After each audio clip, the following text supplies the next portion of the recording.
पेट का दर्द ये काटे, बुखार में ये दम करे, चुड़ैले आ जाएं तो ये उतारे, भूत आ जाएं तो ये फूके, सांसें अटकने लगे तो कुरान ये सुनाए, दम ना निकले तो सूरह यासीन ये पढ़ें, अगर टांगे अकड़ने लग जाए तो सूरह मुल्क ये पढ़ के सुनाए, बच्चा पैदा हो तो कान में अजान ये पढ़ें, दुनिया से जाओ तो नमाज जनाजा ये पढ़ाएं, तीजा 10वां 40वें की फाता हो तो सारी चीजों में ये शामिल रहते हैं। उसके बाद 3 लोग मुसल्ले पे बैठे रहते हैं, कब आएगा इमाम, कब आएगा इमाम। थोड़ा रहम करें, थोड़ा रहम करें।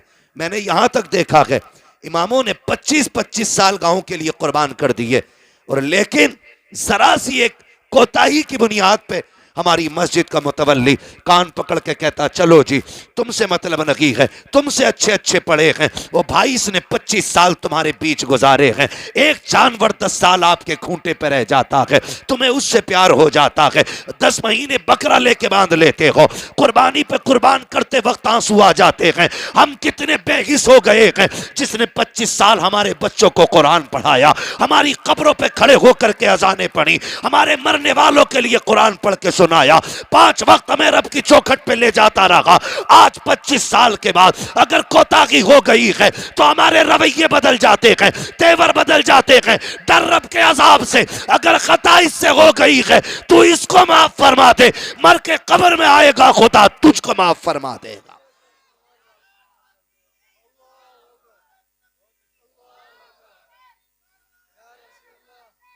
हाँ ये दुख की बात है, दुख की, बदलो अपने रवैये। भाई इमाम है, घोड़ा नहीं है, लंगड़ा हो गया तो गोली मार दी, इमाम है ये, कदर करें, कदर करें, इज्जत करें। खुदा की कसम हम इनकी कदर करें ना करें, रब के फरिश्ते भी इनकी कदर करते हैं। ये कौन है ये तो मर के पता चलेगा। आज खसाब हूं ना मैं, आज प्रधान हूं, आज टांग पे टांग रख के बैठता हूं, कोई बोल नहीं सकता सामने, मेरे सामने किसी की आवाज ऊंची नहीं होती है। आज के ये लहजे हैं, सारी अकल निकल जाएगी। जिस दिन मलाकुल मौत ने पंजा रख दिया उस वक्त सारे लहजे नीचे हो जाएंगे, सारी सांसें ठंडी हो जाएंगी, जो रख थिरकती रहती है इसको हरकत देने वाला कोई नहीं मिलेगा। ओ मेरे भाई, आज जिंदगी दी है रब ने, अपनी जिंदगी का मुहासबा करें, बजाय इसके कि किसी और पे हम तोहमतें लगाएं, इल्जाम लगाएं, जलील ठहराएं। अपने आप के बारे में सोचो, और जब कभी गुनाह याद आ जाया करे, रात को मस्जिद का दरवाजा खोला है, जाके मुसल्ला बिछा दो, रो के रब को आवाज दो, वो तो इतना करीम है, तुम एक बार रहमान कहते हो वो 70 बार तुम्हें या अब्दी कह के आवाज देता है। नारे तकबीर, नारे रिसालत, फैज़ाने बुजुर्गाने दीन अल्लामा मुफ्ती हम्माद रजा साहिब किबला, सुभान अल्लाह। इसका इको हल्का कर दें भाई और आवाज बढ़ा दें, बात समझ में आनी चाहिए। हाँ, मैं शबीना पढ़ने नहीं, मैं बात कहने आया हूं। जी जी, तवज्जो है सारे लोगों की? अल्लाह सलामत रखे, करेंगे इंशाल्लाह। आवाज बढ़ाओ भाई ऑपरेटर साहब, करेंगे इंशाल्लाह। ये सारी बातों पे कोशिश करें, और याद रखिएगा कभी कभी लड़ाई हो जाती है, भाई इमाम की रोटी मैं नहीं दूंगा, मैं थोड़ी जाता हूं मस्जिद जो रोटी दूं। तो ये जुमले जरा सोच समझ के बोला कर, अल्लाह सबको सबका मेहमान नहीं बनाता है, बेशक बेशक, सबका सबको मेहमान नहीं बनाता है, हर किसी के हिस्से में मेहमान नहीं होता। और याद रखिएगा जो भी हम खाएंगे, एक दाना भी खाएंगे कयामत में उसका हिसाब देना है। एक दाना भी अगर खाएंगे वो कई कई प्लेटें मार दे अल्लाह के करम से। दावत में अगर चला गया ना, खैरियत नहीं है, फिर आधा खाते हैं आधा, है कि नहीं ये बात? एक बाप जब बेटी की रुखसती के लिए रोटी का इंतजाम करता है ना, तो जब गोश्त तुलता हो ना, तब देखो उसे कितनी फिक्र होती है, कितनी फिक्र होती है, एक एक बोटी कम ना रह जाए, एक बोटी कम ना रह जाए। वो फेंकने वालों थोड़ी गैरत करो, अगर अपने दस्तरखान पे ऐसी बोटियां फेंकते हो तो ठीक है, फिर मर्जी है, वरना हम औकात जानते फेंकने वालों की। अगर बीवी गोश्त का छीछड़ा छुटा के ना सईद अख्तर भाई फेंक दे तो उसके सर पे डंडा लेके खड़ा हो जाता है। हरामखोर पता नहीं 250 रुपए किलो का लाया हूं, तेरा 250 रुपए किलो का है। ये जो गरीब बाप बेटी के निकाह के लिए एक एक जिंदगी की पाई इकट्ठी करके खाना लगाता है, टेबल पे आधा खा के फेंक देते हो। खुदा की कसम सोच भी नहीं सकते हो उस बाप के कलेजे पे क्या गुजरती है जिसने जिंदगी भर की कमाई लगा करके खाने का इंतजाम किया है। कदर किया करो रोटियों की, इज्जत किया करो। अल्लाह अगर तुम्हें दे रहा है इसकी कदर करो, वरना मेरे नबी ने फरमाया रिस्क की इज्जत करना। अगर ये रूठा तो कभी जिंदगी में एक दाना तुम्हें मैसर नहीं हो सकता है। बेशक बेशक। बंद होने का जरिया ये नहीं है कि रोटी नहीं मिलेगी, गेहूं पैदा होने बंद हो जाएंगे। अभी लगा है बीमारी खेतों में, ईख के पत्ते सूख गए। मैं भी बैठा था गांव में अपने, तो बातें होने लगी, बोले ईद को कोरोना हो गया। क्या हुआ भाई, ये कैसे हुआ है ना? ईद को कोरोना हो गया, क्या हुआ कि पत्ते सूख रहे हैं। 20 बीघे सूख गई, 30 बीघे सूख गई। मैंने कभी पिछले हफ्ते में आया था, तुम तो कह रहे थे मेरे खेत के जैसा किसी का खेत नहीं। उस टाइम पता क्या बात कही जा रही थी? उस टाइम कह रहे थे जो दवा मैंने डाली है ना किसी ने नहीं डाली। किसी का गन्ना ज्यादा काला तो कह रहा जो बीज मेरा है ना वो बीज है, किसी का ही नहीं।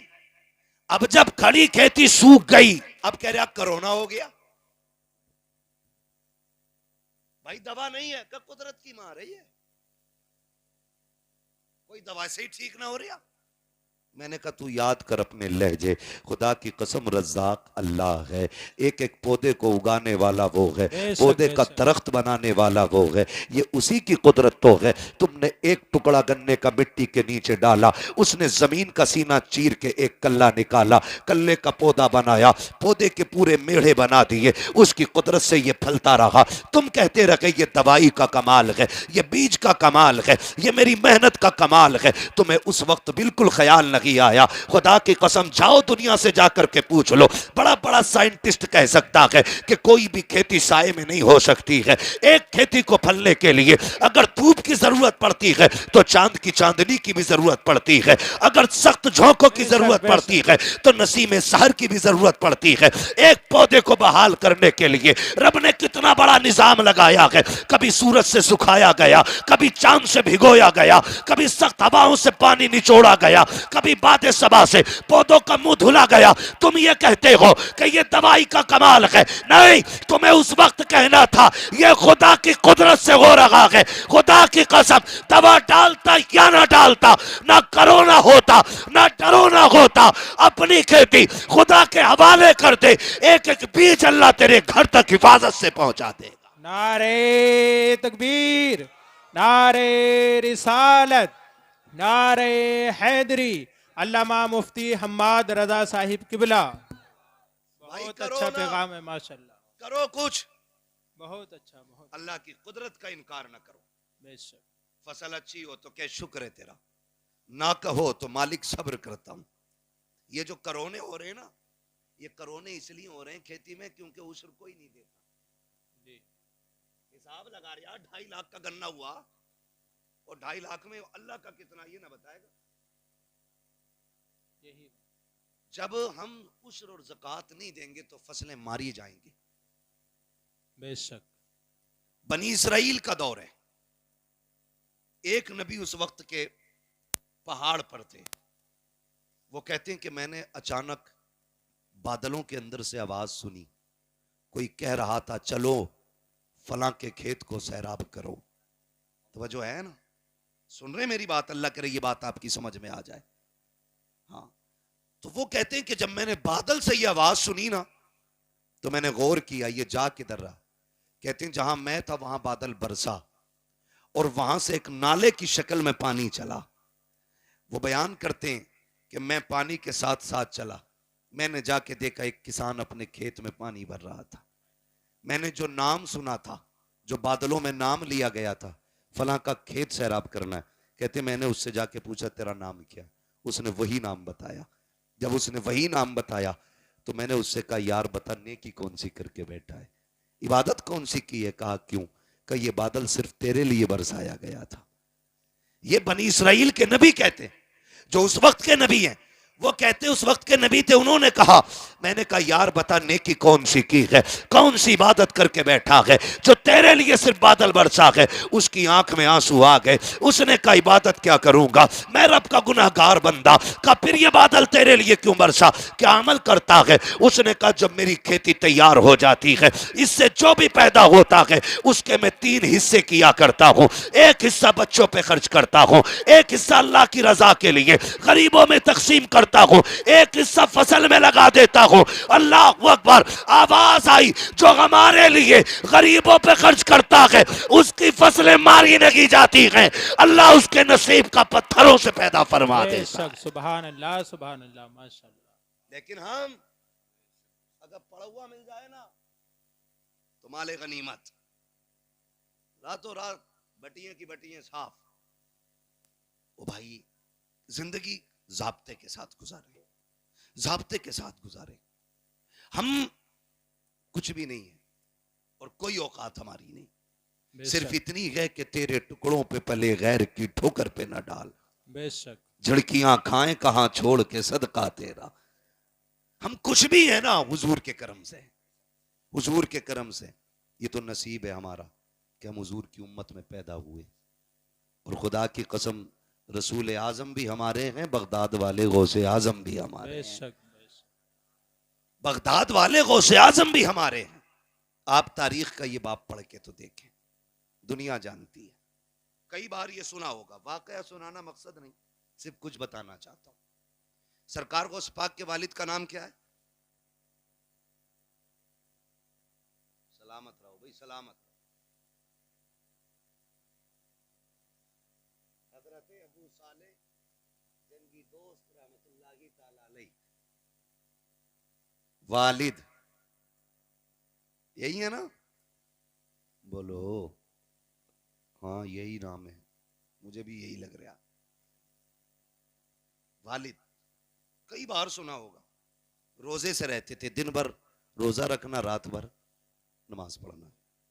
एक दिन भूख तेज की लगी ना, सुने बहुत गौर से, भूख तेज की लगी तो रोजा भी था, कहने लगे चलो दरिया के किनारे इफ्तार कर लेते। पानी पीने रोजे इफ्तार के लिए गए थे, सेब आ रहा था, उठा के खा लिया। क्या किया? अच्छा बताओ, किसी के पेड़ से तोड़ा था? बोले जरा, किसी से छीना था? दरिया में बहता हुआ आ रहा था, उठा के खा लिया। जैसे ही हलक के नीचे उतरा, फौरन दिल ने सवाल किया। दिल ने कहा अबू साले, अगर रब ने कयामत में पूछ लिया कि जो सेब खाया था मालिक से भी पूछा था कि नहीं, जवाब क्या देना है? कांप गए, घबरा गए। रुक के जरा बताओ, दरिया का बहता हुआ सेब उठा के खा ले, दिल कबूल नहीं करता है।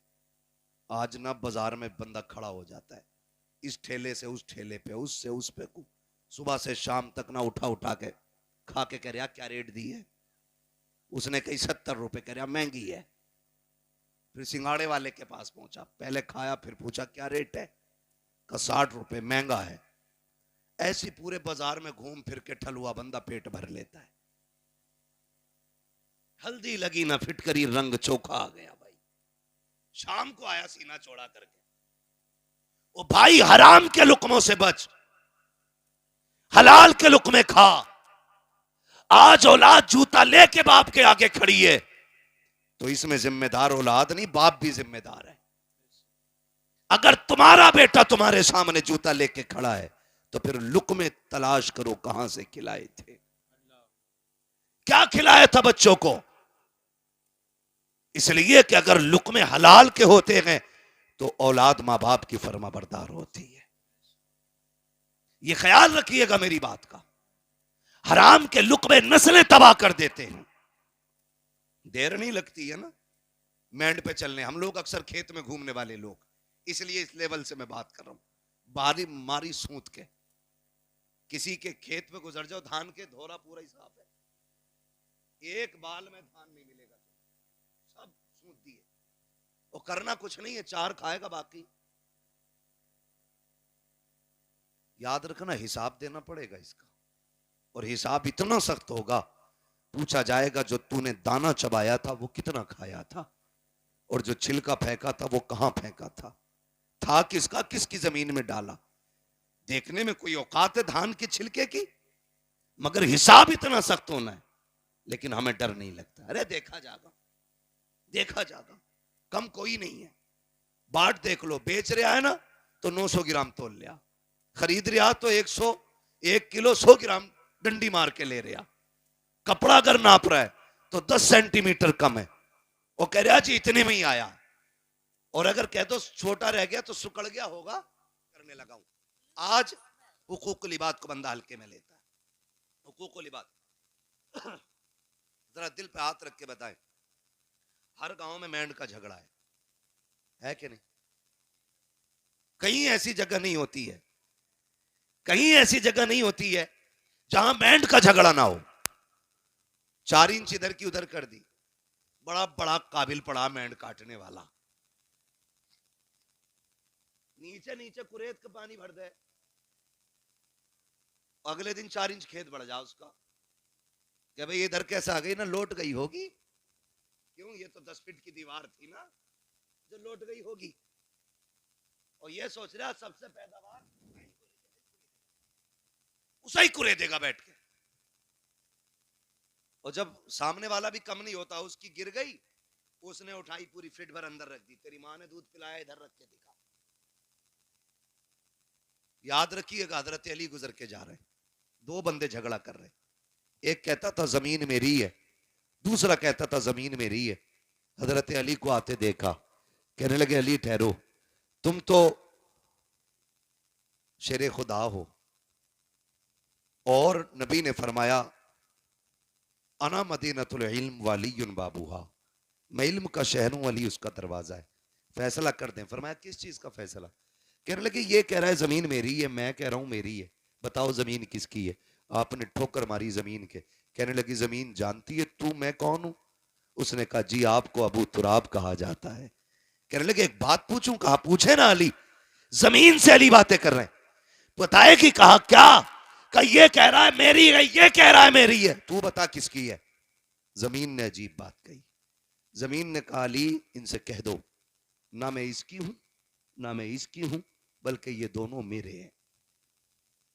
हुए नाम वर बे निशां कैसे कैसे, जमीन खा गई आसमां कैसे कैसे। जमीन ने कहा था ये मेरे हैं, इस 2-2 इंच के लिए तुमने क्या क्या ना किया। जरा सी मेंढ की खातिर तुमने अपनों पे गोलियां चलाई, अपनों के सर तोड़े, लाठियां डंडे चलाए, अपनों को घर से बेघर किया, बहन बेटियों को कोर्ट कचहरी में खचेड़ा, सिर्फ 2 इंच जमीन की खातिर। ओ यार क्या चला जाता अगर तुम अपने सगे भाई के लिए 2 इंच जमीन की माफी दे देते, या तुम्हारा क्या चला जाता अगर किसी भाई का हक ना मारते। ओ भाई जहां तू बाप का बेटा है वो भी तो बाप का बेटा है, बाप की संपत्ति में बेईमानी कैसी? लोग कहते हैं हम परेशान है, मैंने कहा किसी की औकात नहीं है जो तुम्हें परेशान कर सके। हमारी परेशानी की वजह हम ही लोग हुआ करते हैं। जाओ जाके कचहरियों में देखो, भाई का मुकदमा भाई के खिलाफ है, भाई का दावा भाई के खिलाफ है। जेलों में जाके देखो जितने भी दाढ़ी टोपी वाले हैं उनको फंसाने वाले अक्सर मुसलमान क्यों होते हैं, उनका जायदाद का झगड़ा क्यों होता है। ओ मेरे भाई खुदा का वास्ता इस 2 इंच 4 इंच फिट भर के लिए अपनों का खून न बगाना,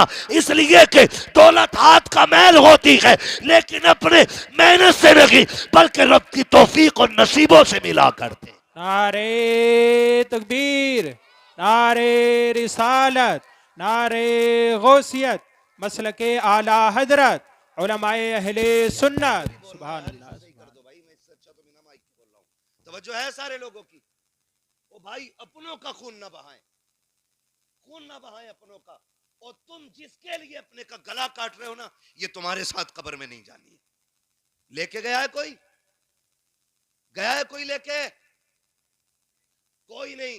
खाली हाथ आना है, खाली हाथ जाना है। खाली हाथ शाम आ गए, जब आए थे मुट्ठियां बंद थी, और जब जाओगे ये खुली हो जाएंगी, खुली हो जाएंगी, खुली हो जाएंगी।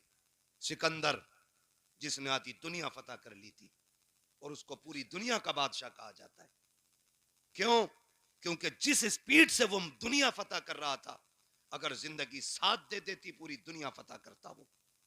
जानते हो, चलते चलते रास्ते में सांप ने काटा, जहर फैला, बिस्तर पे लेट गया, तबीबों ने इलाज किया, इलाज होते होते एक दिन तबीबों ने हाथ उठा दिए। तबीबों ने कहा, ये बादशाह अब आखिरी लम्हात आ गए, बचोगे नहीं। उसने कहा, कितना वक्त है? कहा, बस चंद सांसें हैं। उसने कहा, क्या मैं यहां से अपने वतन नहीं जा सकता? उन्होंने कहा, नहीं, अब इतनी मोहलत नहीं है, तुम अपने वतन जा सको। तब सिकंदर ने कहा था, मेरे पास बहुत दौलत है, जाओ जाकर के ऐलान कर दो मेरी सारी दौलत कोई ले ले और इतनी सांसें दे दे कि मैं अपने मुल्क में जाके मर सकूं। तो सबने कहा था, बादशाह सारी कायनात लेकर के कोई तुझे एक सांस नहीं दे सकता। उसने कहा, फिर दौलत किस काम की? कहा, लोगों मैं मर जाऊं, मेरे हाथ कफन से निकाल देना। कहा, किस लिए? ताकि दुनिया को बता दूं ये दौलत इतनी बेवफा है, तुम्हारे ही काम नहीं आनी है। हाथ निकाल देना ताकि दुनिया दौलत को सब कुछ न समझे, दुनिया जान ले सिकंदर खाली हाथ आया था, खाली हाथ गया। नारे तकबीर, नारे रिसालत, नारे गौसियत, मसलके आला हजरत अल्लामा मुफ्ती हम्माद रजा साहिब किबला। सुभान अल्लाह, बहुत अच्छा पैगाम। ओ भाई, ये किसी के साथ नहीं गई है, और यह के बाद दीगरे सबकी बारी है। आज मेरी है, कल आपकी बारी है। लोग कहते हैं हम उसे छोड़ के आए कब्रिस्तान। औकात क्या तुम छोड़ के आए? वो तुम्हें लेके गया था कब्रिस्तान तक। वो जो जनाजे में लेटा है ना, वो तुम्हें लेके गया था।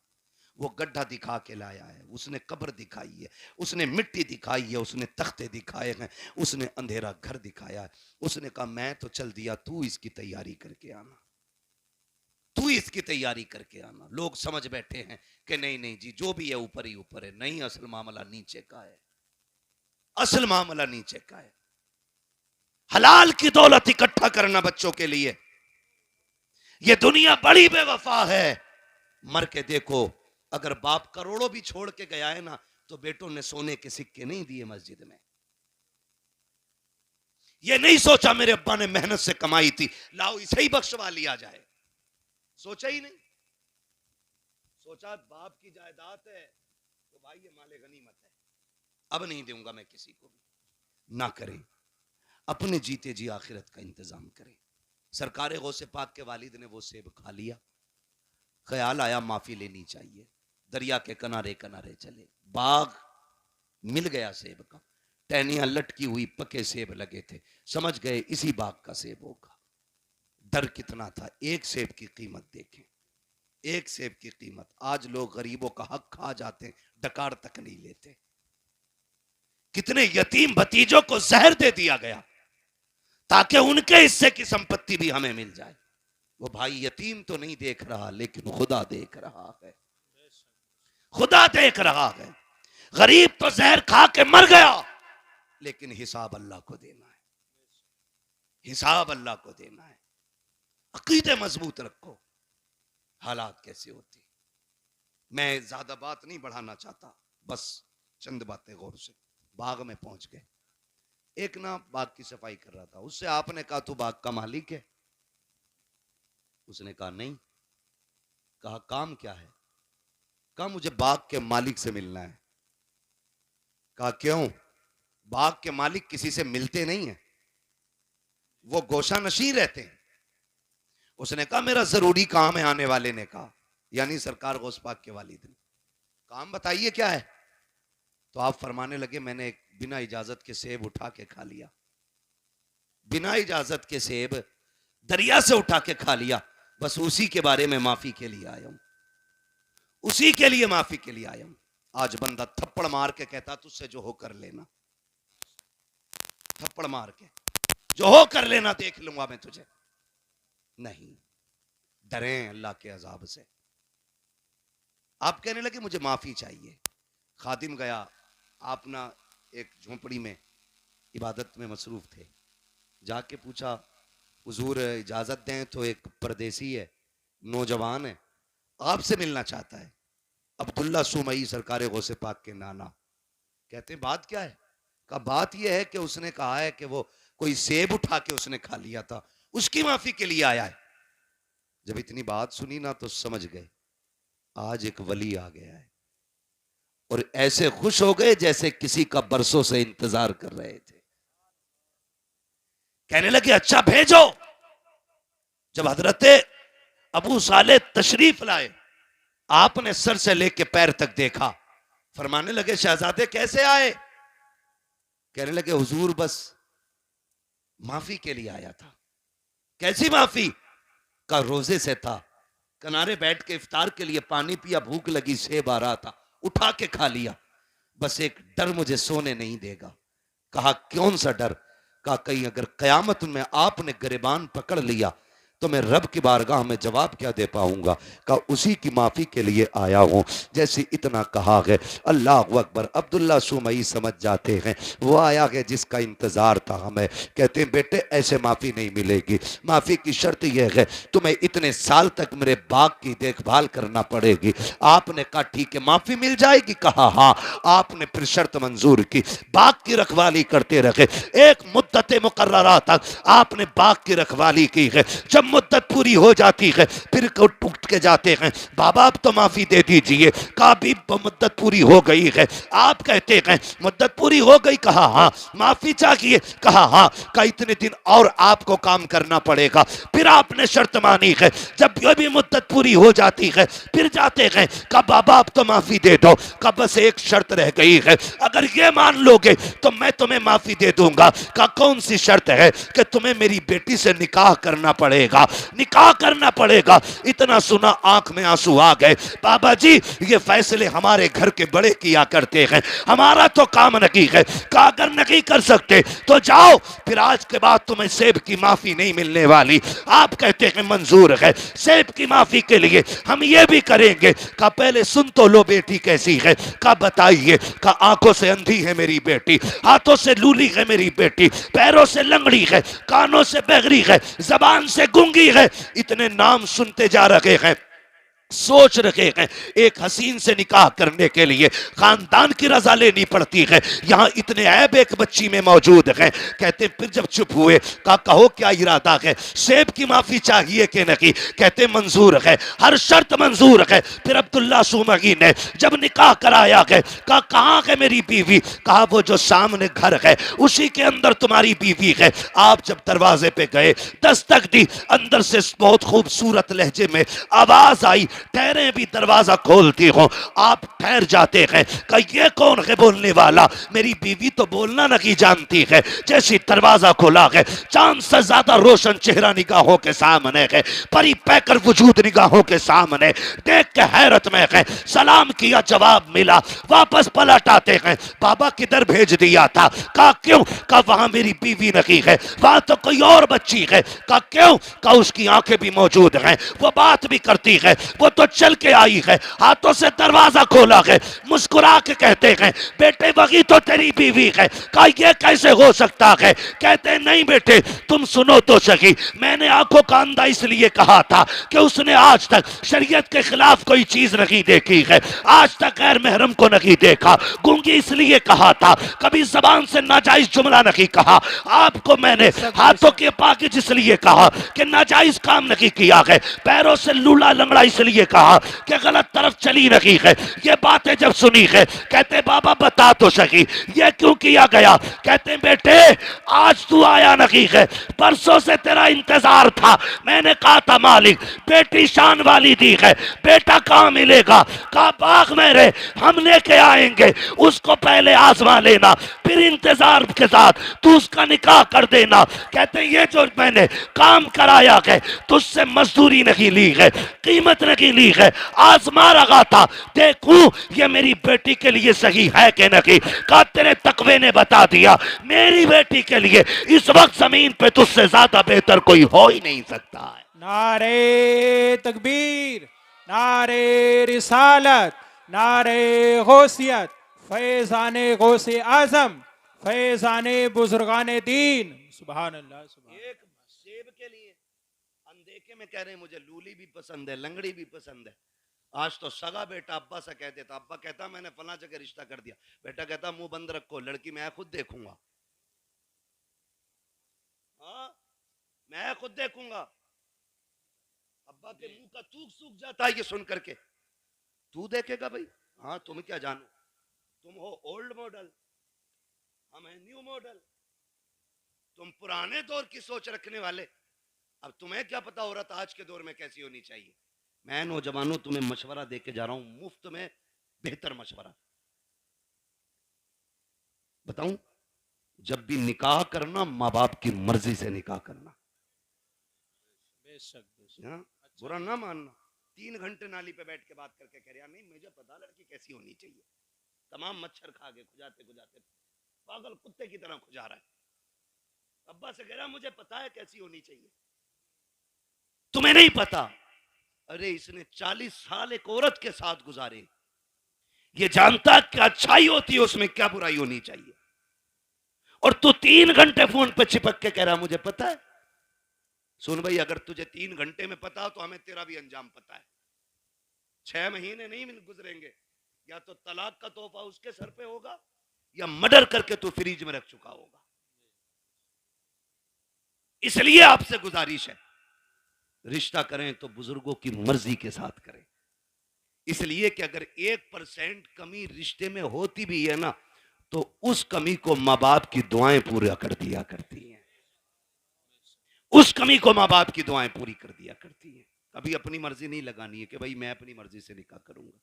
मेहनत से बाप पालता है।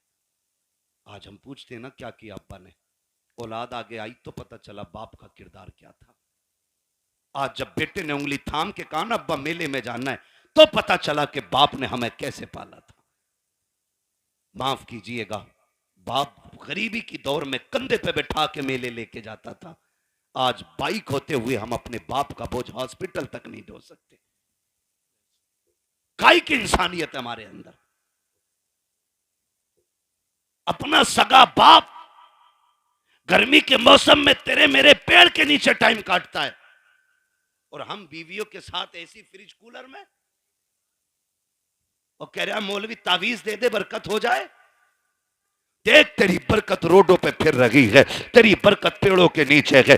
देख तेरी बरकत किसी के स्लिप पे बैठी होगी, जाके देख तो पहरी में तेरी बेटी किसी की बैठक में पड़ी होगी, जाके देख तो सकी तेरी बरकत किसी के आंगन में पड़ी होगी। बरकत मुझसे ना मांग, इनसे ना मांग। अगर बरकत चाहिए सुन, जिस बाप ने पूरी जिंदगी धूप में पसीना बहा करके तुझे मुझे जवानियां दी है, उसका हाथ पकड़ के उसे फ्रिज में, कूलर में, वॉशिंग मशीन के सारे ऐश दे दे। खुदा की कसम तू उसके ऐश का इंतजाम कर, खुदा तेरी कब्र में तेरे ऐश के इंतजामात फरमा दे। बेशक बेशक है ना, जितना बड़ा बेटा हो गया इतने लहजे बिगाड़ के बात कर रहे। अब्बा के कह रहे अल्लाह 4 मेहमान आ रहे हैं, तो कह रहा शट अप, क्योंकि इस कथे को 4 इंग्लिश के बोल आ गए ना। अपने अब्बा से कह रहा शट अप, क्यों? कह रहा बेवकूफ हो तुम, तुम्हें पता है मेहमान कैसे बैठाए जाते? कहता आउट, आप बाहर जाइए, मैं देख लूंगा अपने मेहमानों को। तो जानवर अभी तो इतना भी बड़ा इंसान न बन सका कि अपने बाप को बाप कह लेता। खाली कोट पहनाने से गधा मास्टर नहीं हो जाता। बेशक। अगर उसके कानों पे 8 पेन लगा दो वो डॉक्टर नहीं बनेगा। खुदा की कसम, इंसानियत अगर इंसान के अंदर है ना, तो वह 1000 शैतान डॉक्टरों पे भारी होता है। इंसानियत असल होती है। और वो तरक्की पे लानत जो हमें अपनों का बेअदब बना दे, ये भी याद रखिएगा। जो हमें अपनों से दूर कर दे, लानत ऐसी तरक्की पे, लानत ऐसी कामयाबी पे जो हमें बाप का गुस्ताख बनाए। अल्लाह से कसरत नहीं, अल्लाह से बरकत मांगनी है। क्या मांगेंगे? बरकत मांगिए। कसरत तो ये है 15 लाख कमाते महीने में और खर्च 16 लाख होते। बताओ बंदा गरीब है क्या अमीर? गरीब। 15 कमा रहा है, 16 लाख खर्च कर रहा है। अमीर है क्या गरीब? जोर से, क्योंकि हर महीने 1 लाख का कर्जमंद हो रहा है। वो बंदा कमाता है 5,000 और 4,000 खर्च कर लेता, 1,000 बच जाता। बताओ बंदा अमीर है कि गरीब? बोले अमीर। ये बरकत और कसरत का फर्क है। 15 लाख में भी गुजारा ना हो, इसे कसरत कहते हैं, और 500 रुपए में दिन कट जाए, इसे बरकत कहते हैं। अपने रब से कसरत नहीं, बरकत मांगो, बरकत मांगो। शोहरत नहीं, इज्जत मांगो, बेशक इज्जत मांगो। और इज्जतें उन्हें मिलती हैं जो इज्जत वाले लोग होते हैं। करेंगे इंशाअल्लाह माँ बाप का एहतराम। संडे को छुट्टी होती है स्कूलों की? मेरा टाइम खत्म हो गया, अभी ओवर चल रहा है, होती है कि नहीं? संडे को छुट्टी होती है, ऑफिस की, कॉलेजेस की, इन सब की छुट्टी होती है, तो कोई वाइफ के साथ, दोस्तों के साथ छुट्टी मनाने जाता है। अल्लाह तौफीक दे, घर में बूढ़ा बाप हो, खाने पीने की गुंजाइश हो, एक दिन गाड़ी में बैठा, लेके निकल मार्केट, उससे पूछ जैसे वो बचपन में पूछा करता था, क्या खाएंगे? कभी बाप से कहना अब्बा क्या खाएंगे, दिखा कभी उनको, अब्बा तुम्हारे दौर में ये कोल्ड ड्रिंक नहीं होती थी, अब्बा तुम्हारे दौर में ये आइसक्रीम नहीं होती थी, अब्बा इस दौर में देखो, अब्बा बताओ ना क्या खाओगे? खुदा की कसम, तेरे खिलाने से खून नहीं, तेरा इतना कहने से ही बाप का खून बढ़ जाएगा। इतना कह देने से बाप का खून बढ़ जाएगा। खाली कहो अब्बा खाना क्या है। रोज कहते हो ना, बेटे बता क्या पकेगा, रोज पूछते हैं हम। बीवी कहती है ना क्या बनना है, पूछ ले बच्चों से। बच्चे कहते हैं चिकन खाना, मटन खाना, ये फ्राई वो फ्राई। हम ये कहते हैं, कभी माँ बाप को बैठा के कहे अब्बा आज तुम बताओ क्या बनेगा, आज जो तुम कहोगे वो पकाया जाएगा। कभी उनकी मर्जी से भी खिलाओ, कभी उनकी मर्जी से बनाओ। और बीवी से कहते सुन, बहुत सुनी है, हर जगह अपनी चलाई हमने, लेकिन आज के बाद हमारे माँ बाप की चलनी है, इनकी मर्जी से पकेगा, जो ये कहेंगे वो खिलाया जाएगा। खुदा की कसम मैं समझता हूं 50% दवाएं बंद हो जाएंगी अगर औलाद बाप के साथ ये रवैया इख्तियार कर ले। एक टूटा हुआ इंसान, एक बिछड़ा हुआ इंसान, एक जंगल में खोया हुआ इंसान किसकी तलाश करता है? एक सच्चे हम सफर की, एक हमदर्द की, एक ऐसे शख्स की जो उसका दुख सुन सके। बाप उसी खोए हुए इंसान की तरह है बुढ़ापे में, उसी टूटे हुए शख्स की तरह है बाप जिसे दुनिया ने छोड़ दिया हो। वो चारपाई पे पड़ा है, उसे आज तेरे सेब की जरूरत नहीं, तुम्हारे जूस की जरूरत नहीं, आज उसे तुम्हारे 2 मीठे बोलों की जरूरत है। बेशक लोग पूछते हैं क्या करें अब्बा की खिदमत, मैं सीधी बात कह देता हूं, अब्बा की खिदमत ही अगर करनी है ना, बूढ़ा बैठा हो ना और टेक लगा के बैठा हो, आप पीछे खड़ा हो, कंधे दबा के कहे अब्बा इन्हीं कंधों पे लेके जाते थे ना, वो मुस्कुरा के तुझे देखेगा। खुदा की कसम दुआएं होने लग जाएंगी। तू कभी कंधे बेशक दबा उसके, कभी तलवों में बैठ, कभी उसके गले में हाथ डाल। यारों के साथ तो खड़े हो जाते हो, बगल में बगल डाल के खड़े हो जाते हो, यूं भी लिपटा लेते हो, यूं भी पकड़ लेते हो। कभी बाप के कंधे पे हाथ रख के कहे अब्बा बताओ ना जिंदगी का कोई मंजर तुम्हें याद है कि नहीं, बताओ तुमने जवानी में कौन सा बड़ा कारनामा किया था। खुदा की कसम देखना जो ऐसे सिमट के बैठा होता है, जब बच्चे कहते हैं अब्बा बताओ जवानी का, फिर वो यूं होके बैठ के कहता है सुन जब मेरी उम्र 25 साल थी मैंने ये कारनामा अंजाम दिया था, जब मैं 30 साल का हुआ मैंने ये कारनामा अंजाम दिया। और जब बात तारीफ की आए, बाबा कह के उसका हौसला बढ़ाता जा और ये कहता जा अब्बा ये तेरा जिगर था जो तूने किया है, ये तेरा हौसला था जो तूने किया है, अब्बा हमसे तेरी तरह नहीं होगा। इतना कह के तो देख, खुदा की कसम अगर बुढ़ापे में जवानी नजर ना आ जाए तो आके बात कर ले। नारे तकबीर, नारे रिसालत, अजमते वालिदैन अल्लामा मुफ्ती हम्माद रजा साहिब किबला। सुभान अल्लाह। वक्त दो अपने बाप को, बैठा करो उनके पास, कभी पूछो उनसे हाल चाल, अब्बा बताओ ना कैसी कट रही है, अब्बा बताओ ना क्या हो रहा है। वो तुम्हें हाल दिल बताएगा, वो तुम्हें हाल दिल बताएगा। फिर उसके साथ बैठो, उससे पूछो, उसको सुनाओ अपनी। खुदा की कसम फिर जीने के मजे देखो। बेटे बेटे मेरे सामने कोई ऐसा नहीं है जो हम में बिना बाप के आया है ना? सारे बाप वाले लोग हैं ना अल्हम्दुलिल्लाह, है कि नहीं भाई? समझदार बच्चे बैठे हैं, कोई ना समझ नहीं है, फिर सर नहीं हिलाना है, जबान से बोलना है कि नहीं। सारे बाप वाले लोग हैं ना, अल्लाह ने सबको बाप की नेमत से नवाजा है। ये अलग बात है, कुछ कब्रिस्तान में आराम कर रहे हैं, कुछ बिस्तर में आराम कर रहे होंगे, लेकिन सारे बाप वाले लोग। जानते हो, जिसका बाप ना अपनी कठिनाइयां गिनाया करे, उस बेटे पे लाजिम है वो और ज्यादा सिमट के अपने बाप के पैरों में बैठे। आज तुम्हारी जेब पे मेडल लग गया ना, आज तुम शान वाले हो गए ना, लेकिन बाप के आगे कुछ नहीं, बाप के आगे कुछ नहीं। वो कभी तुम कहो ना, अब्बा बताओ ना घर का खर्च कैसे चलता था, वो ये कहना यार तुम्हारे दौर की तो बात अलग है, हमने तो यार रक्शे चला के बस पेट पाले। तो उसके कदमों में बैठ के कहे, अब्बा आज जो ये कलम का दौर है ना, ये तेरे रक्शे का कमाल है। उस कामयाबी को भी बाप की मजदूरी पे डालो। कभी कभी ना बेटे कह देते हैं तुम्हारे रक्शे की वजह से हम जलील हुए, तुमने किया ही क्या है रक्षा चलाने के लिए। ओ भाई, जब बाप पसीने में डूब के घर आए ना मजदूरी का पैसा लेके, और पसीने में कपड़े भीगे हों, उसे मजदूर कह के जलील न कर, उसका हाथ पकड़ के कह अब्बा एहसान है कि तू हमें पाल रहा है, शुक्र है तेरे कपड़े मेहनत के पसीने में तो भीगे हैं, लेकिन किसी के हराम के खून में भीगे हुए नहीं हैं। तूने हमें चटनी के, हमें पसीने की कमाई की चटनी खिलाई है, हराम के मुर्गे नहीं खिलाए हैं। ये उससे कह खुदा की कसम, आज उसने 1 रुपए मेहनत की है, कल वो तेरे लिए 1.5 रुपया मेहनत करके लेके आए। लेकिन हम ना निकम्मे हो गए, हमने बाप की मेहनत पे पानी फेर दिया। और याद रखिएगा, मैं आपको बता दूं, लोग पूछते हैं वजीफा वजीफा, एक सीधा सा वजीफा, वली बनना चाहते हो तो माँ बाप से दुआएं लिया करो।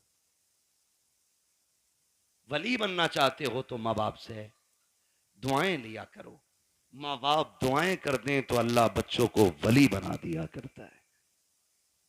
बच्चों को अल्लाह, थक गए ना आप लोग, मैं तो पहले ही मना कर रहा था 1.5 घंटे की सुई ना ले जाए। माँ बाप की दुआओं से अल्लाह बच्चों को, जोर से, वली बना देता है।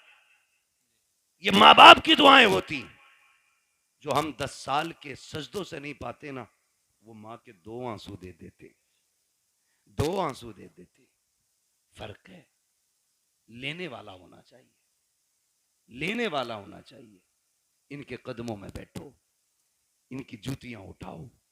हम कितने भी बड़े हो जाएं, माँ बाप से बड़े नहीं हो सकते। सरकारे बगदाद पढ़ें आप तारीख, जाने लगे, माँ ने क्या कहा, बेटे अब्दुल कादिर जा रहे हो? जी अम्मी। का जरा हाथ में हाथ तो दो। का लो, हाथ में हाथ दिया। कहने लगी बेटे वादा करके जा, कभी झूठ नहीं बोलेगा। खुदा की कसम, ये माँ की जबान थी, झूठ नहीं बोलेगा। माँ वादा करता हूं, ना आज तक बोला है ना आज के बाद कभी झूठ बोलूंगा। ये वादा आज इसलिए लिया गया, अब तक तो माँ के सामने थे, अब माँ की नजरों से ओझल हो रहे थे। माँ वादा ले रही है। एक झूठ कितनी बुराई के दरवाजे खोलता है। ये सरकार गौस पाक की अम्मी का वादा बता रहा है कि सबसे बड़ा वादा लिया, अब्दुल कादिर झूठ ना बोलना। ये वादा लेके चले, चोरों ने पकड़ा, लूटा सबको, आपके पास भी आया, छानबीन की, नहीं मिला, चला गया। बादशाह ने पूछा जो डाकू का सरदार था, सब कुछ ले आए? कहा हाँ। कहा कोई बचा तो नहीं? एक ने कहा एक बच्चा बचा है, हमने तलाश किया तो कुछ नहीं है, लेकिन वो बता रहा उस पर 40 सिक्के सोने के, हमने सारे ही छान लिए। उसने कहा बुला के लाओ। सरकार गौस पाक तशरीफ लाए। डाकुओं के सरदार ने कहा बेटे क्या है तुम्हारे पास? कहा सोने के सिक्के। कहा कितने? कहा 40। कहा किधर? कहा मेरी माँ ने मेरी सदरी में सिल दिए थे, सदरी का बंद तोड़ा गया, सिक्के खन खन गिरे। डाकुओं का सरदार क्या कहता है? बेटे झूठ बोल के बचा सकते थे। मेरे गौसे पाक क्या कहते? मैं घर से चला था तो मेरी माँ ने वादा लिया था कि झूठ नहीं बोलना है। अगर मैं झूठ बोल देता पैसे बच जाते, लेकिन माँ से किया हुआ वादा तो टूट जाता ना। गौस पाक फरमाते हैं कि ऐसे 40,000 सिक्के कुर्बान, लेकिन माँ से किया हुआ वादा नहीं तोड़ा जाएगा। अल्लाह अल्लाह। माँ से किया हुआ वादा नहीं तोड़ा जाएगा। जैसे इतनी बात कही है, डाकुओं के सरदार ने दौड़ के कहा था, शहजादे बता तो सही किस खानदान से ताल्लुक रखता है। फरमाते मैं मुस्तफ़ा के खानदान से ताल्लुक रखता हूँ, मैं हसनी हुसैनी सैयद हूँ। जैसे इतना कहा है, उसने कदम पकड़े, कहने लगे शहजादे माफी चाहते हैं, दुख दिया, हमें तौबा करा दीजिए। कहा क्यों? कहा हम ये सोच रहे हैं तुम्हें माँ का वादा याद है, हम गुनाहगारों को खुदा का वादा याद नहीं रहा। अल्लाह अल्लाह अल्लाह सरकार अल्लाह। से पाक में तौबा कराई डाकुओं के सरदार को। तो जो पीछे वाले लोग थे ना, मुक्तदी उसके, कहते हैं जब पीर साहब जन्नत में जाएंगे तो फिर हम भी तो जाएंगे। उस्ताद के साथ वो भी तौबा करके गौस पाक के हाथ पे फिर ताइब हो गए। फरमाया गया जितने लोगों को बगदाद वाले ने तौबा कराई थी, अल्लाह ने सबको वली बना दिया था, सुभान अल्लाह। सबको वली बना दिया था। ये शान सरकार गौसे पाक की है। तो मेरे भाई, माँ माँ होती है, चाहे वो गौसे पाक की माँ क्यों ना हो। माँ तो माँ है, चाहे मेरे नबी की माँ क्यों ना हो। कि आका ने नहीं कहा काश मेरी माँ होती, मैं मस्जिद नबी के मुसल्ले पे होता, वो हुजरे के अंदर होती, कहते मैं नमाज पढ़ाता होता, सूरे फाता की तिलावत करता होता, धीरे से पर्दा सरकता, अंदर से मेरी माँ की आवाज आती, बेटा मोहम्मद मेरी बात सुन जा। आका फरमाते हैं सहाबा नमाज तोड़ देता, मुसल्ला छोड़ देता, दौड़ के माँ के पास चला जाता। सहाबा ने कहा था आका बंदगी छोड़ के बंदी के पास? कहते हाँ। सहाबा कहते हैं आका क्यों? कहते हैं इसलिए कि जब माँ राजी होती है तभी खुदा राजी होता है। बेशक। जब माँ राजी होती है तभी खुदा राजी होता है। कोशिश ये करनी है अपने माँ बाप की खिदमत करनी। बेशक इंशाअल्लाह। नाराज हो गए इन कड़वी बातों को सुन करके। मैं जन्नत बांटने नहीं आया ना, और मैं बांट भी नहीं सकता। मेरे बाप की नहीं, जन्नत रसूल पाक की है। हर उस शख्स को जन्नत मिलेगी जिसे मुस्तफा चाहेंगे, और मुस्तफा उसे चाहेंगे जो मुस्तफा को चाहेगा।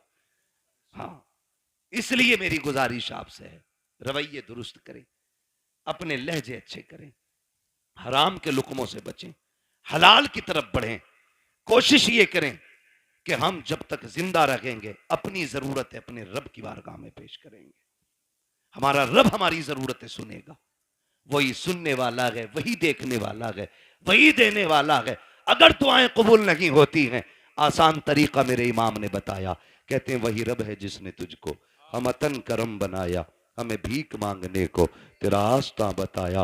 तुझे हमद है खुदाया, तुझे हमद है खुदाया, वो कवारी पाके मरियम व नफख्तु फीह का दम है अजब निशान आजम, मगर आमिना का जाया वही सबसे अफजल आया, वही सबसे अफजल आया। वो भाई नौजवानों, बच्चों, बुजुर्गों, मुसीबत आ जाए हराम की तरफ हाथ नहीं बढ़ाना है, अपने रहमान की तरफ हाथ बढ़ाना है, अपने रब की तरफ हाथ बढ़ाना है। अगर थक जाए, आफतों से गिर के बैठ जाए, तो फिर बेबस नहीं होना है, फिर करीम रब को आवाज देना। फिर देखना तुझे पुकारने में देर लगेगी, उसकी तरफ से मदद को आने में देर नहीं लगती है। बेशक बेशक। मदद को आने में देर नहीं लगती है। लेकिन रवैया ही उल्टा, पेट में दर्द उठेगा कह रहा हाय मैया, फिर मैया आ गई तो कह रहा हाय डॉक्टर, डॉक्टर ने कहा बस हो गया, अब ना बचेगा। तो कह रहा या अल्लाह, ये जो बाद में आया ना, या अल्लाह ये पहले आना चाहिए, ये पहले आना था। बस इतना बदलना है अपने को। जब दर्द लगे, चोट लगे, नुकसान हो, तो या अल्लाह सबसे पहले जबान से निकलना चाहिए। तुम पहली तकलीफ है अपने रब को आवाज दो। खुदा की कसम वो ऐसा कादिर मुतलक है, ऐसा कादिर मुतलक है कि किसी तबीब, किसी दवा, किसी हकीम, किसी अक्लमंद की जरूरत नहीं पड़ेगी। वो अपने करम से तुम्हें लम्हों में शिफा अता फरमा देगा।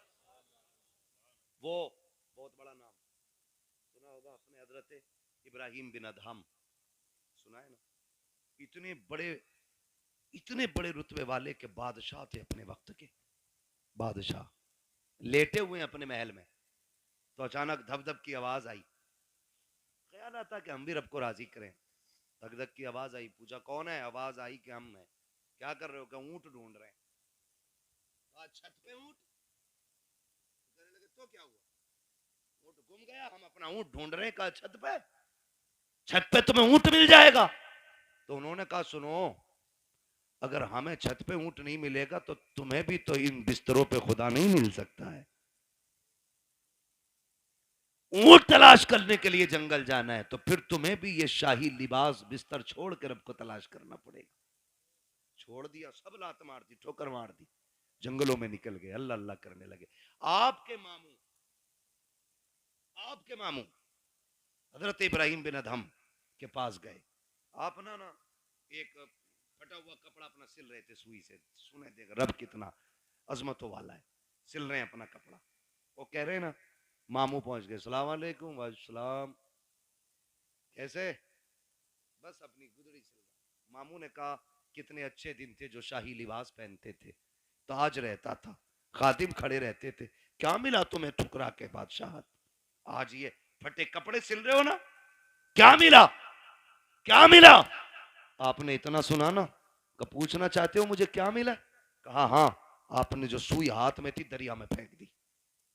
कल सुई थी उससे भी हाथ धो बैठा, अब सिलेगा कैसे? फरमाने लगे ठहरो, आवाज देते मछलियों जरा सुई लेके आओ। जब इतनी आवाज दी ना तो सारी मछलियां, हर मछली के मुंह में एक सोने की सुई मौजूद थी। सुभान अल्लाह, सुभान। कहने लगे मामू देखो, सबके मुंह में एक सोने की सुई। कहने लगे ये नहीं चाहिए, मेरी सुई लाके दो। एक मछली आपकी सुई लेके आई, उसमें धागा भी मौजूद था। आपने फरमाया हाँ यही मेरी सुई है।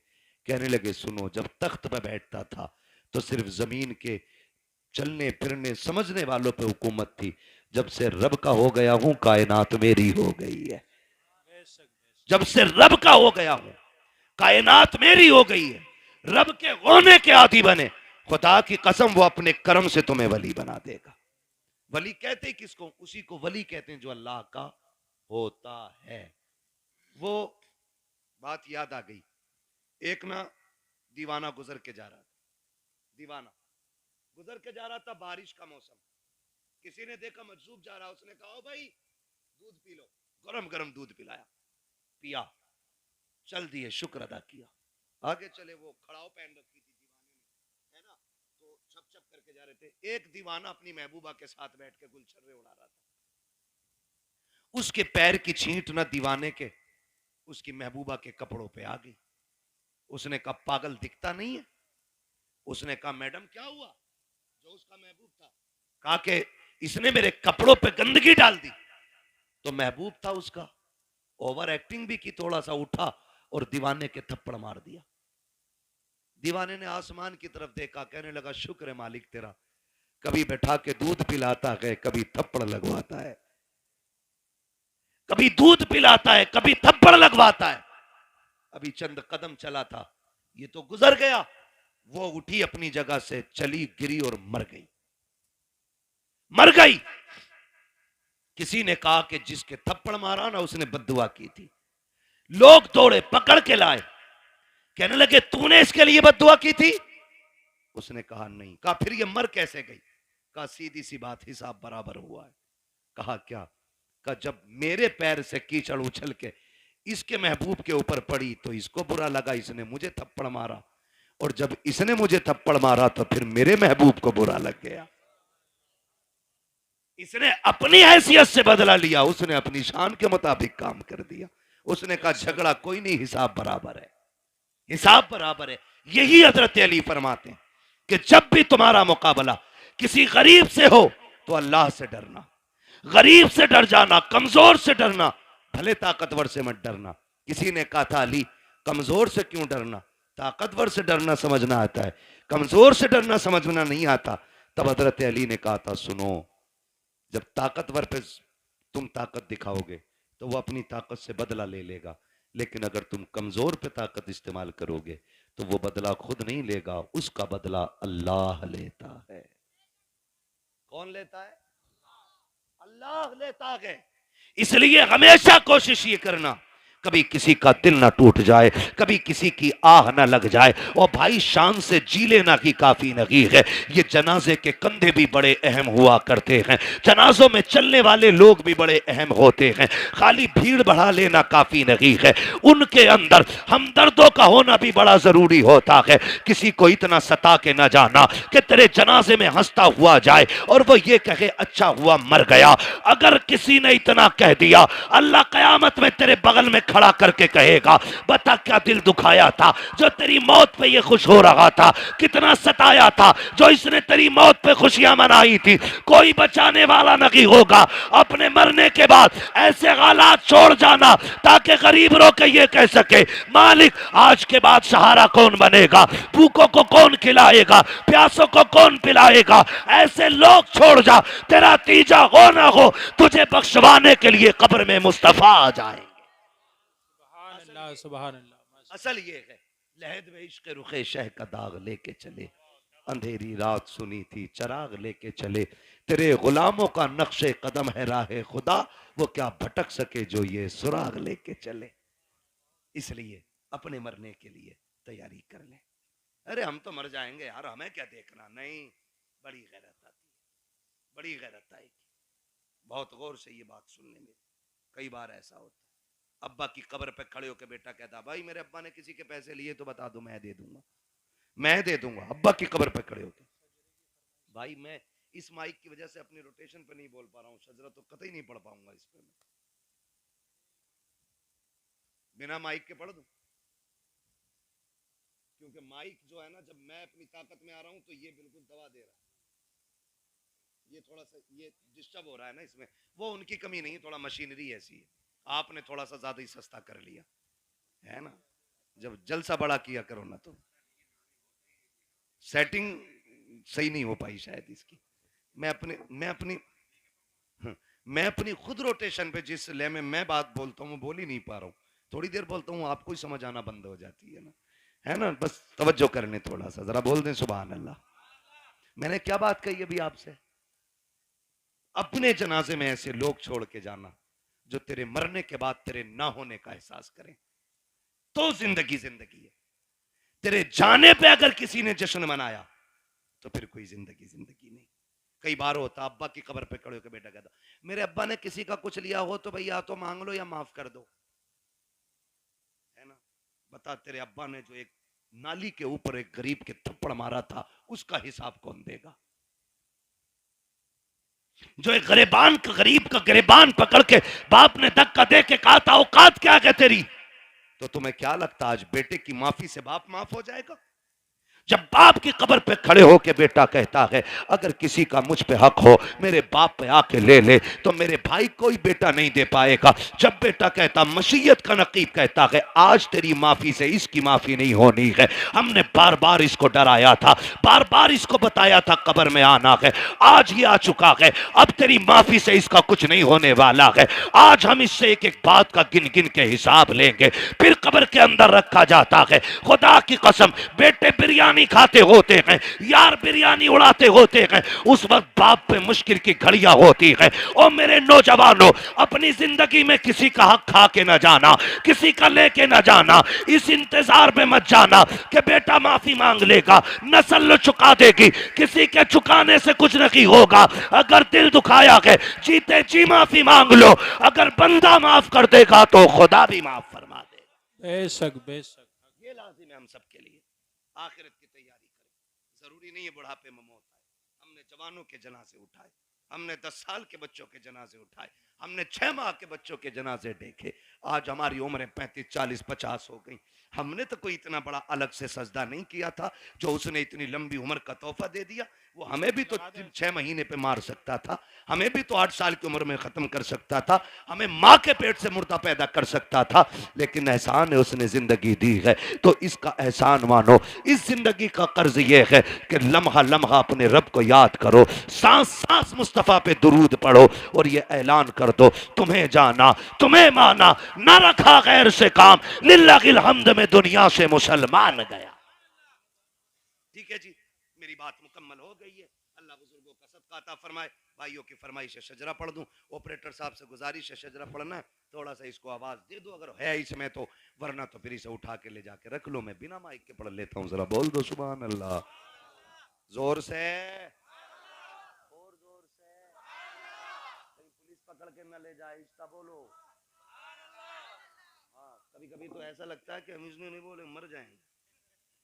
अगर महफिल में मौत आ भी गई ना तो सुने, वो कहा था किसी ने, तेरे दामने करम में जिसे नींद आ गई है, जो फना न होगी ऐसी उसे जिंदगी मिली है ना। यहाँ मरने वाले भी इंशाअल्लाह मदीने में जाके आंख खोलेंगे।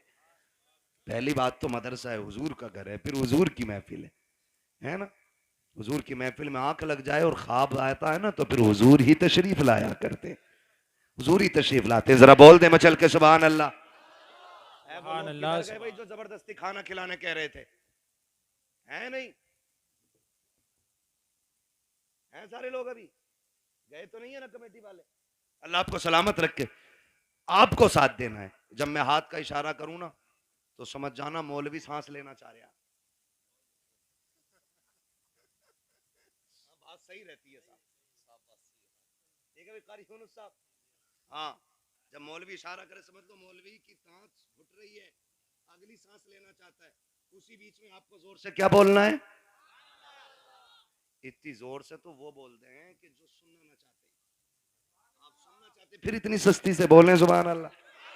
हाँ, तो जब आप इतनी जोर से सुभान अल्लाह कहोगे तो मैं इसकी आड़ में सांस ले लूंगा। अल्लाह चाहेगा आपको नेकी मिल जाएगी, और वो बड़ा करीम है, जब आपको देगा तो फिर हमें भी अता कर ही देगा, है ना। तो हाथ का इशारा होगा, फिर क्या बोलना है आपको? सुभान अल्लाह। ये देखो तुम चेयरमैन हो, ये जमींदार लोग हैं, और ये तो तख्त नशीन शहनशाह लोग हैं। जी हम चेयरमैन हैं, ठीक है। तो जमींदारों से लेकर चेयरमैनों तक, चेयरमैनों से लेकर दरबानों तक, दरबानों से लेकर के तख्त नशीनों तक, सभी से गुजारिश है मेरा साथ देंगे और मोहब्बत से बोलेंगे सुभान अल्लाह। कई लोग तब भी ऐसे घूर के देख रहे हैं कि डेला मार देंगे। मर्जी है तुम्हारी, मेरे भाई ने कहा इसलिए पढ़ रहा हूं शजरा, वरना कतई नहीं पढ़ता, इतना थक गया हूं। बोले जरा। मैं एक बात बता दूं, मैं नमाज की नियत नहीं बांध रहा हूं। कभी सोच रहे हो तरावी में क्या होता है, हजरत 15 पारे शबीने में कभी कभी होती थी ना, तो इमाम साहब ने नियत बांध ली, अपना आप हुक्का लेके बैठ के नाली पे, जब तक रुकू चल रहा है तब तक हुक्का चल रहा है, रुका है हुक्का बहकर रुकू। तो ये नियत नहीं है मेरी नमाज की कि तुम चुप जाओगे मैं चलता ही रहूंगा। तुम सुभान अल्लाह कहोगे तो आगे चलूंगा, वरना वही नियत तोड़ दूंगा। ठीक है जी, जरा बोल दे सुभान अल्लाह। माशाअल्लाह जियो सलामत रहो। 2 बज गए हैं लेकिन लग नहीं रहा 2 बजने। 2 घंटे और बोल लूं, कर लूं 2 घंटे और तकरीर। इधर वाले लोग सोच रहे हैं घर पे पिटाई पक्की है, बता के ही नहीं आए। अब इस मोहब्बत से आपको शजरा सुनना है कि मुझे लगे ही नहीं मैं तकरीर कर चुका हूं। बोले जरा सुभान अल्लाह। आदम के बेटे शीश, देखो कैमरे वालों पे कतई उम्मीद ना रखियो, ये जलसे में नहीं, ये बिजनेस में आए हैं, ठीक है जी। जलसा तुम्हारा और मेरा है। हाँ, फिर आपको मेरा साथ देना। बोले जरा सुभान अल्लाह। आदम के बेटे शीश, शीश के बेटे यानस, यानस के बेटे कैनान। माशाअल्लाह, अल्लाह सलामत रखे। कुछ लोग अब भी ये सोच रहे हैं कि मौलवी करेगा क्या, मैं आ रहा हूं तुम्हारे ही दौरे। आ जाओ नीचे को, कतई नीचे उतार दियो तुम। बोले जरा सुभान अल्लाह। आदम के बेटे शीश, शीश के बेटे यानस, यानस के बेटे कैनान, कैनान के बेटे मेलाइल, मेलाइल के बेटे व्यारत, व्यारत के बेटे इदरीस, इदरीस के बेटे मुतवशिक, मुतवशिक के बेटे लबकने के नाम, लबकने के नाम के बेटे नूह, नूह के बेटे शाम, शाम के बेटे जुलात, जुलात के बेटे शालिक, शालिक के बेटे आबिर, आबिर के बेटे दाता, दाता के बेटे रावा, रावा के बेटे सारू, सारू के बेटे नाखुर, नाखुर के बेटे तारिक, तारिक के बेटे इब्राहिम खलीलुल्लाह, इब्राहिम खलीलुल्लाह के बेटे इस्माइल ज़बीहुल्लाह, इस्माइल ज़बीहुल्लाह के बेटे केदार, केदार के बेटे अवाम, अवाम के बेटे हमल, हमल के बेटे साबित, साबित के बेटे सलमान, सलमान के बेटे रईसा, रईसा के बेटे इलियासा, इलियासा के बेटे ओद, ओद के बेटे हव्वा, हव्वा के बेटे अदनान, अदनान के बेटे मोहित, मोहित के बेटे नदार, नदार के बेटे मुदर, मुदर के बेटे इलियास, इलियास के बेटे मुदर। सुभान अल्लाह सुभान इलियास के बेटे मुदरिका, मुदरिका के बेटे खदीमा, खदीमा के बेटे किनाना, किनाना के बेटे नदर, नदर के बेटे मालिक, मालिक के बेटे फार, फार के बेटे गालिब, गालिब के बेटे लुई, लुई के बेटे काब, काब के बेटे मुर्रा, मुर्रा के बेटे किलाब, किलाब के बेटे कुसई, कुसई के बेटे अब्दे मनाफ, अब्दे मनाफ के बेटे हाशिम गए, हाशिम के बेटे अब्दुल मुत्तलिब गए, अब्दुल मुत्तलिब के बेटे अब्दुल्लाह गए, अब्दुल्लाह के बेटे मोहम्मदुर रसूलुल्लाह। नारे तकबीर, नारे रिसालत, नारे गौसियत, मसलके आला हजरत, उलमाए अहले सुन्नत, अल्लामा मुफ्ती हम्माद रजा साहिब किबला। सुभान अल्लाह। बस जो हुए अगला तुमको माफ फरमाए रब्बे कायनात। जिंदगी ने दिया साथ, फिर होगी मुलाकात, चमन रहा फूल खिलेंगे, जिंदगी रही फिर मिलेंगे, मुसाफिर हैं हम भी, मुसाफिर हो तुम भी, किसी मोड़ पर फिर मुलाकात होगी। फकीरान आए सदा कर चले, सदा खुश रहो ये दुआ कर चले। सारे लोग कलमा शरीफ